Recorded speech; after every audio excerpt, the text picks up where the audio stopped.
Hi, this is Margo. This is Saturday, May 19th, 2018, and I'm going to continue with reading Immanuel Velikovsky's Mankind in Amnesia.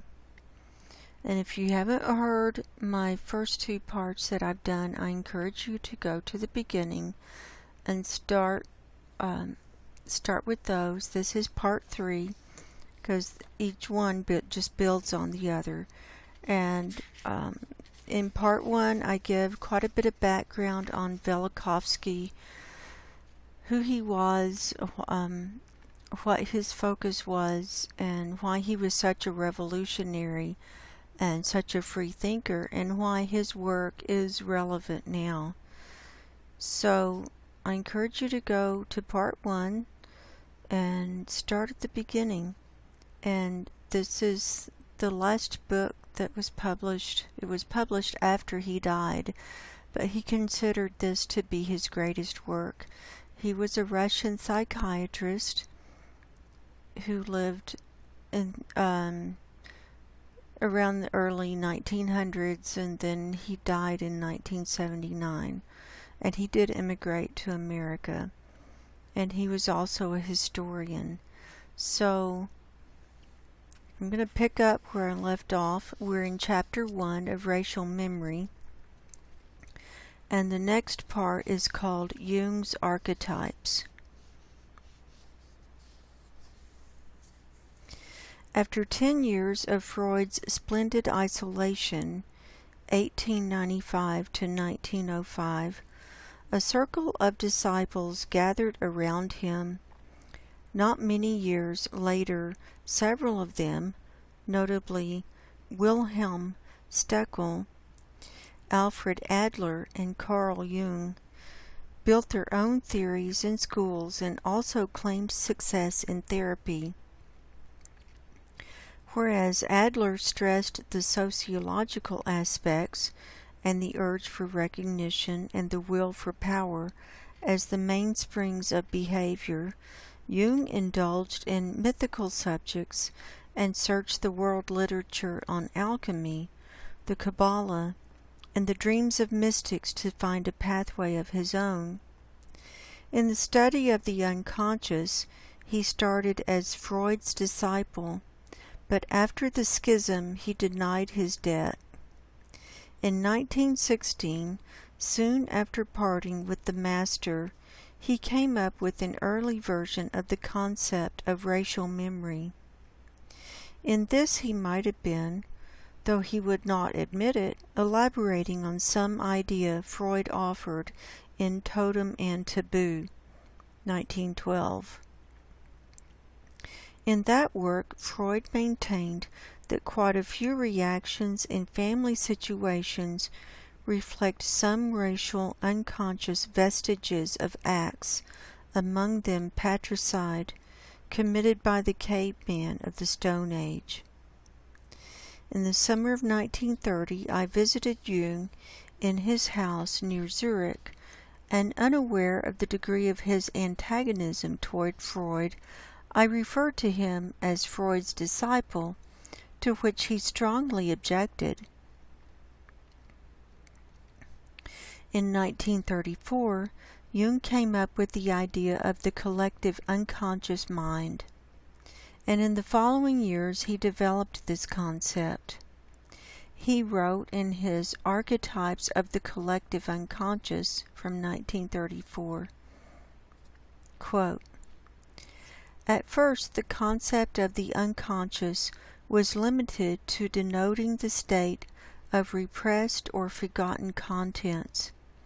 Even with Freud, it is really nothing but the gathering place of forgotten and repressed contents.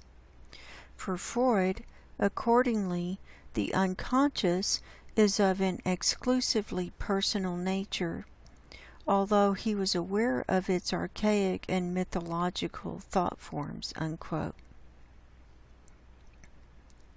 In a footnote, Jung conceded that Freud, in his later works, differentiated between the instinctual psyche of a human being, called by him the id, and his superego, which denotes the collective consciousness of which the individual is partly conscious and partly unconscious because it is repressed. Jung continued, quote, "A more or less superficial layer of the unconscious is undoubtedly personal.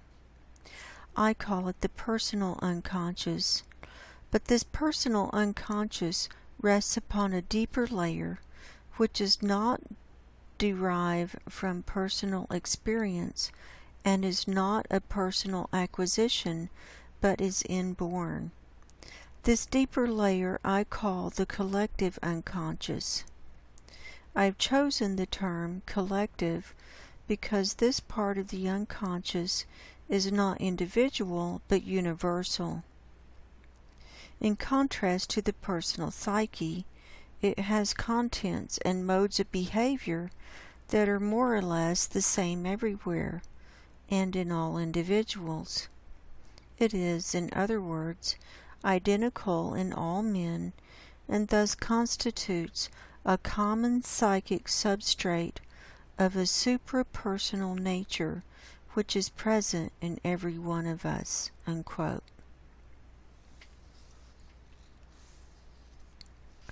The contents of the personal unconscious are, according to Jung, feeling-toned complexes. The contents of the collective unconscious are archetypes. This term is met already in the 1st century Alexandrian philosopher Philo-Judas, who thus called the God image in man. With Jung, archetypes are archaic or primordial. They are images that have existed since the remotest times. But in myth, in esoteric teaching, in dreams and visions and fairy tales, they manifest themselves. The archetype is essentially an unconscious content that is altered by becoming conscious and being perceived. Jung realized that in myth, an unconscious psychic process is at work, and therefore futile is the work of mythologists who have always helped themselves out with solar, lunar, meteorological, vegetal, and other ideas of the kind, and absolutely refuse to see that the mythological images and contents reflect deep, ingrained psychic phenomena. And what is true of primitive lore is true in even higher degree of the ruling world religions. They contain a revealed knowledge that was originally hidden. I would have said a hidden knowledge that was originally revealed. Symbols employed in the religions are representations of hidden contents. Dogma takes the place of the collective unconscious by formulating its contents on a grand scale. But the Catholic way of life is completely unaware of psychological problems in this sense. Almost the entire life of the collective unconscious has been channeled into the dogmatic, archetypal ideas and flows along like a well-controlled stream in the symbolism of creed and ritual. Before the Christian Church existed, there were the antique mysteries, and these reach back into the gray mists of Neolithic prehistory. The Church created a protected wall of sacred images. People had long since forgotten what they meant. Or had they really forgotten? Could it be that men had never really known what they meant? Actually, we haven't the remotest concept of what is meant by the virgin birth, the divinity of Christ, and the complexities of the Trinity. The fact is that archetypal images are so packed with meaning in themselves that people never think of asking what they really do mean. And when a person starts thinking about them, he does so with the help of what he calls reason, which in point of fact is nothing more than the sum total of all his prejudices and myopic views. I tried to extract from Jung a clear line of thought. Actually, however, he is hardly able to pursue one theme. In his writing, he follows the flight of thoughts, or free associations, diverting all the time on tangents.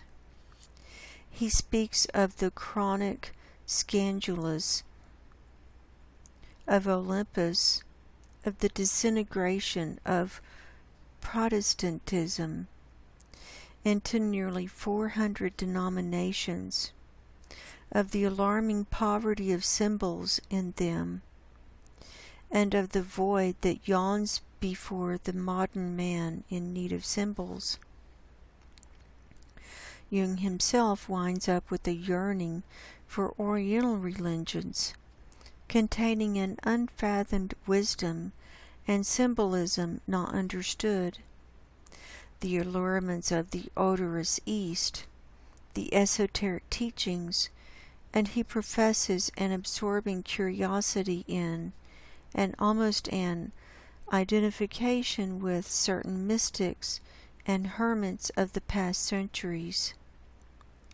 The readers, however, wish to know more of the archetypes, and, if it should follow, how to apply the teaching to the treatment of single persons, or, if possible, of the human race.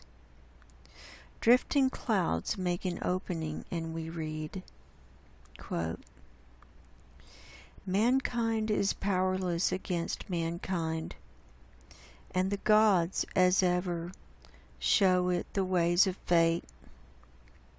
In the realm of consciousness, we are our own masters. But if we step through the door of the shadow, we discover with terror that we are the objects of unseen factors.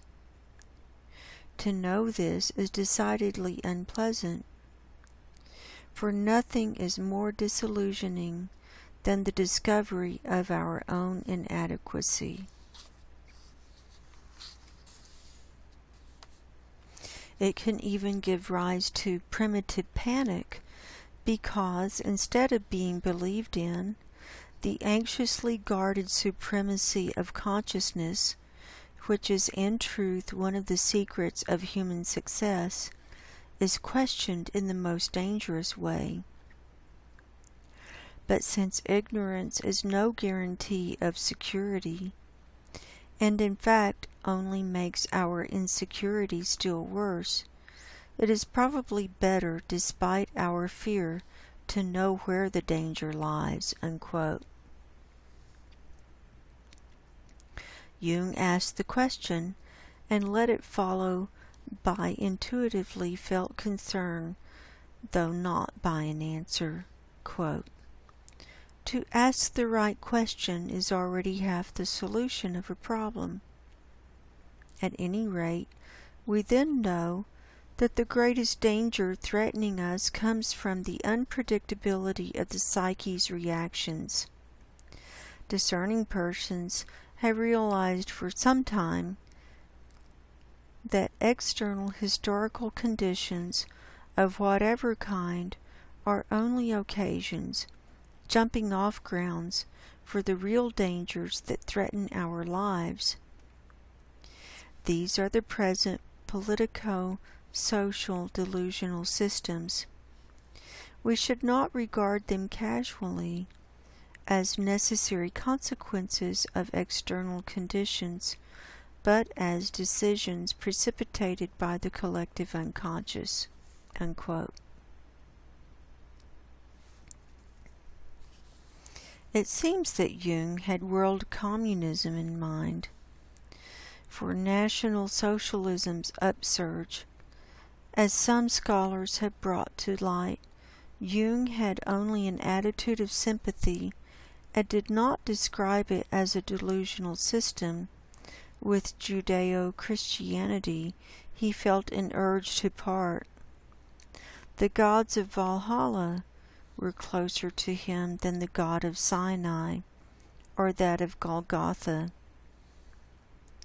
As a Verrazano, who saw a stream and failed to penetrate it, but registered his discovery, Jung formulated his concept.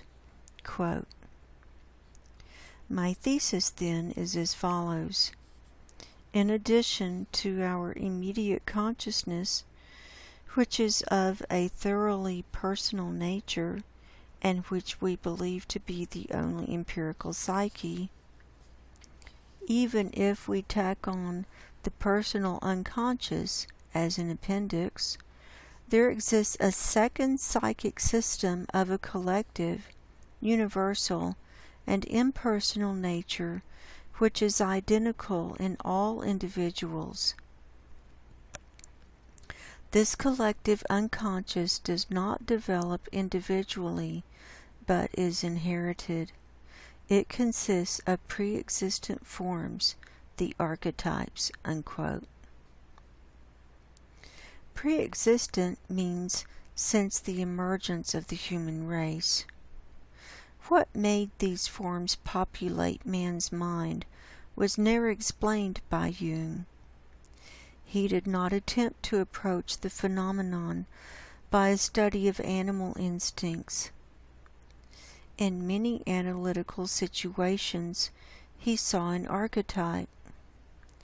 Thus, a recurrent motif of having had two mothers was explained as an archetype.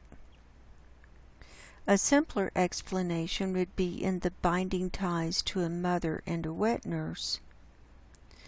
Ever increasing the number of archetypes by adding all kinds of recurring concepts, some of questionable nature, Jung moved the psychoanalytical endeavor of his group to a recognition of archetypes in patients' dreams and fantasies, also in behavior, and thus encouraged his followers to ever greater application of the concept of archetypes to trivial fantasies or patterns of behavior. The sublime question, almost the awful quest, how did some true archetypes enter the human mind and settle there to plague it, and to pass from generation to generation, was not even asked. Freud's descent into Hades. By 1913, Freud had parted with Jung, who tended to mysticism, and with Adler, who tended to socialism. In that year, Freud published Totem and Taboo, an analytical study of ancient and partly also of modern folklore, culled mostly from Fraser's Golden Bough. Freud endeavored to evince from various rites and observances the surviving traces of patricide practices in the cave of prehistoric man. The grown-up sons used to kill their fathers and possess their mothers, a violent act in consummation of the Oedipus complex, the son's sexual attachment to his mother. Freud felt that religious ceremonials and individual psychological reactions still bear witness to the unconscious persistence of memories of archaic situations, anxieties, feelings of guilt, and various reaction formations which are beyond contemporary experience. Freud came to this understanding rather late in his analytical work. For almost a score of years, he ascribed the origin of neuroses exclusively to the traumatic experiences in the early life of a person, usually in his 2nd to 5th years. Freud moved slowly toward the new orientation. What he used to call the unconscious was the personal unconscious, or, if we prefer, the subconscious. In deeper recesses of the mind were stored racial memories. Instincts, too, belonged to the racial heritage. The longer Freud sat behind the couch, and the more he listened and thought, the more the concept of guilt feeling for acts committed by ancestors grew in persuasiveness.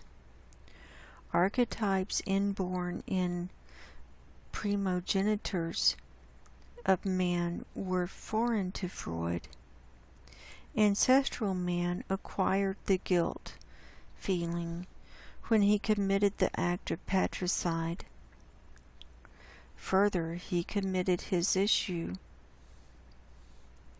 not seldom an incestuous progeny, to repeat his own act and to will to later generations the urge again to repeat and suffer guilt, or at least to imitate in an unconscious urge and still suffer guilt. A traumatic experience in an individual asked to be repeated to the traumatic experiences of his ancestors, he is an heir. Freud knew of no other paramount trauma that could become a source of universal guilt feeling.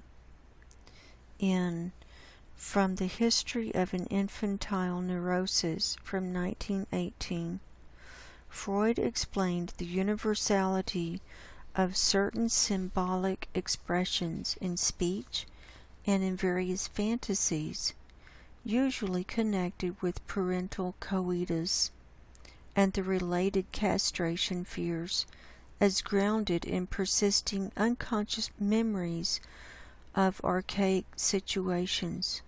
Quote, "We must finally make up our minds to adopt the hypothesis that the psychical precipitates of the primeval period became inherited property which, in each fresh generation, called not for acquisition but only for awakening. We find that in a number of important relations our children react not in a manner corresponding to their own experience, but instinctively, like the animals, in a manner that is only explicable as phylogenetic acquisition." Unquote.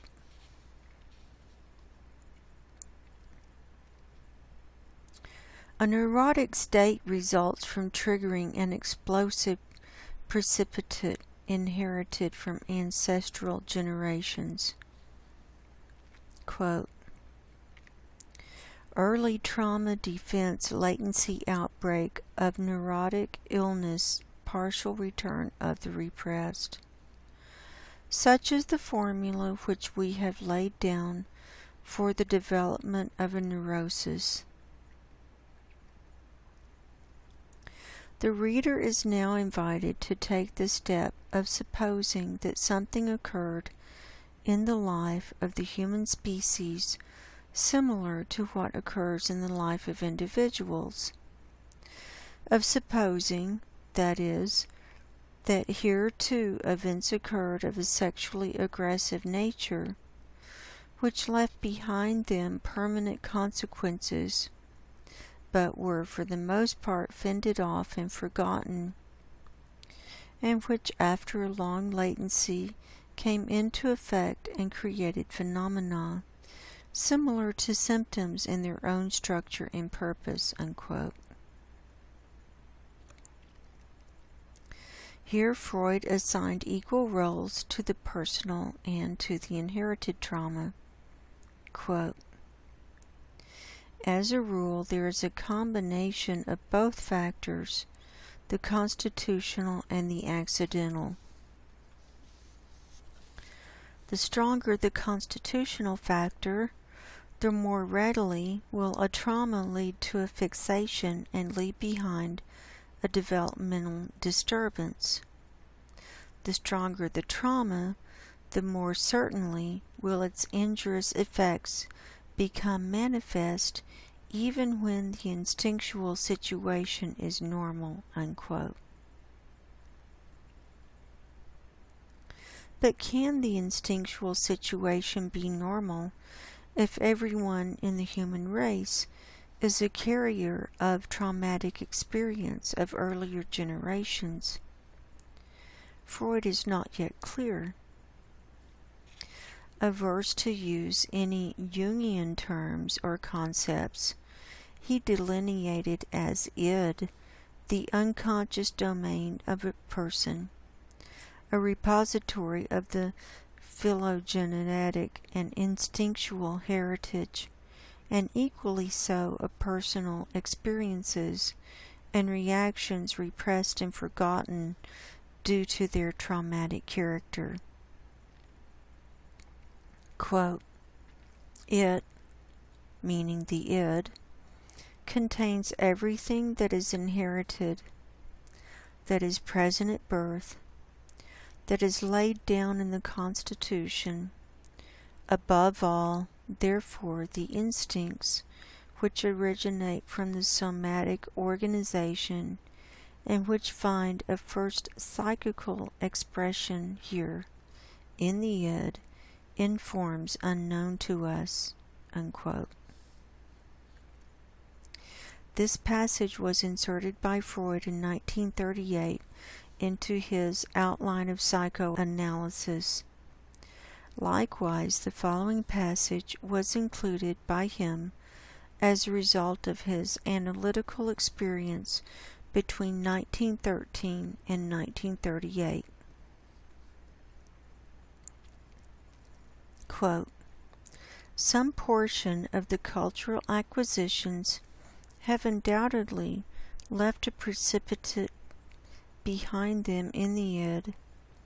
Much of what is contributed by the superego will awaken an echo in the id.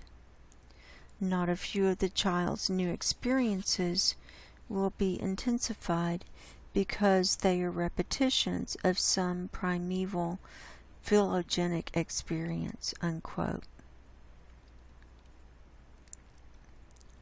Since many instinctual reactions and arrangements serve the species and even enable it to survive, a demarcation line needs to be drawn between the heritage of instincts of beneficial purpose and the deeply embedded phylogenic memories of violent traumas.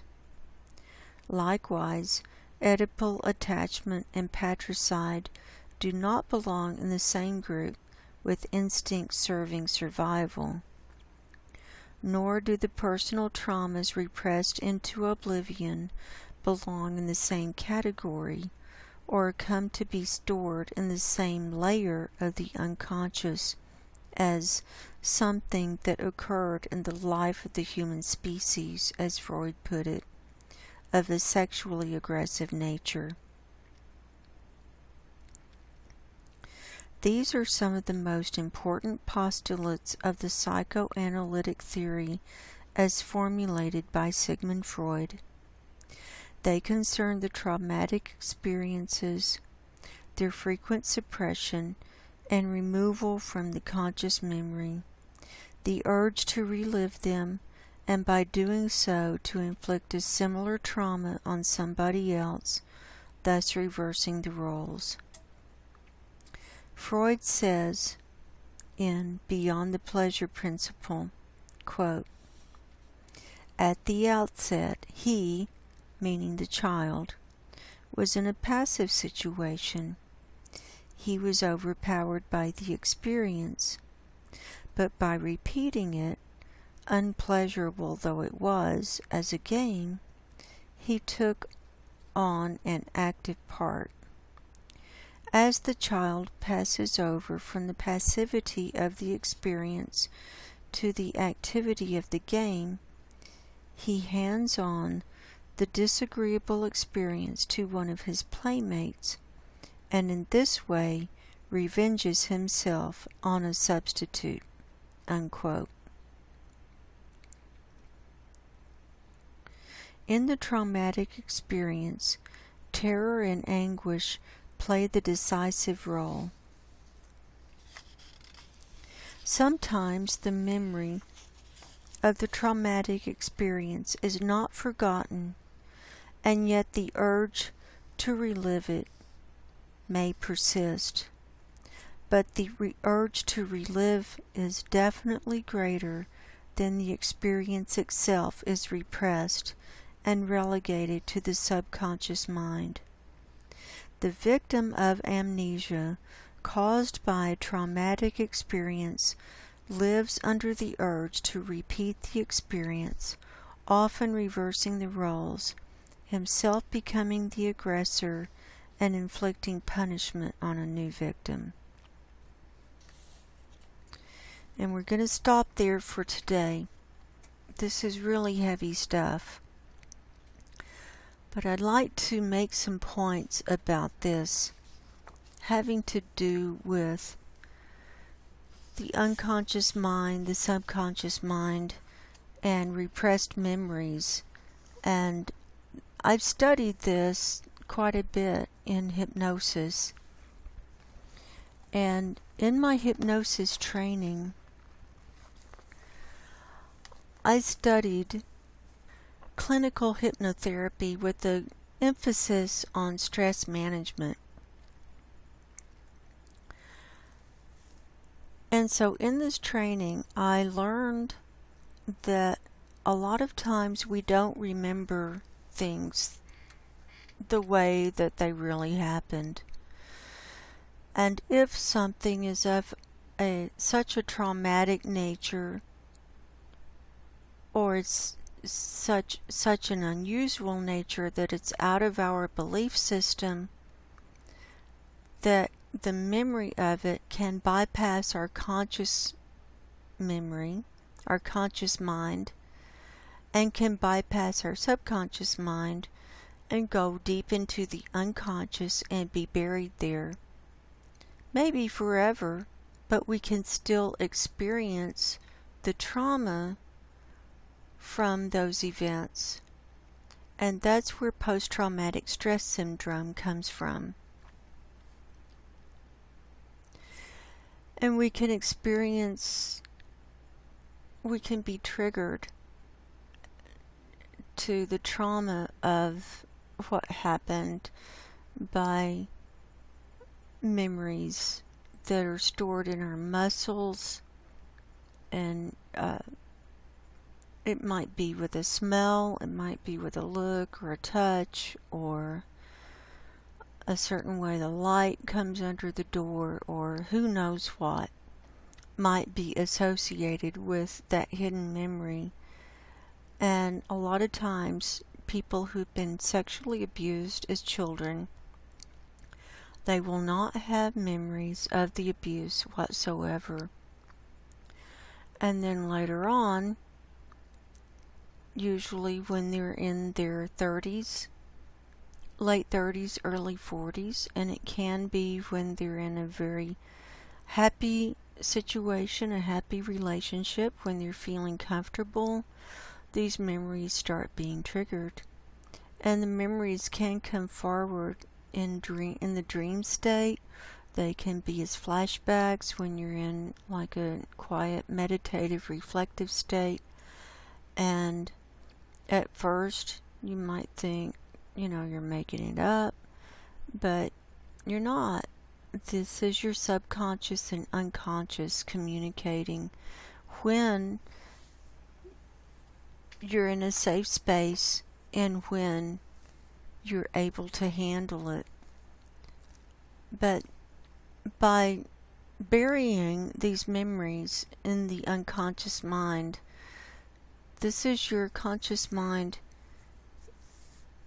protecting you. This is a defense mechanism protecting you so that you can function. And we all have buried memories. We all are victims of amnesia. And it's hard to know. It's hard to accept.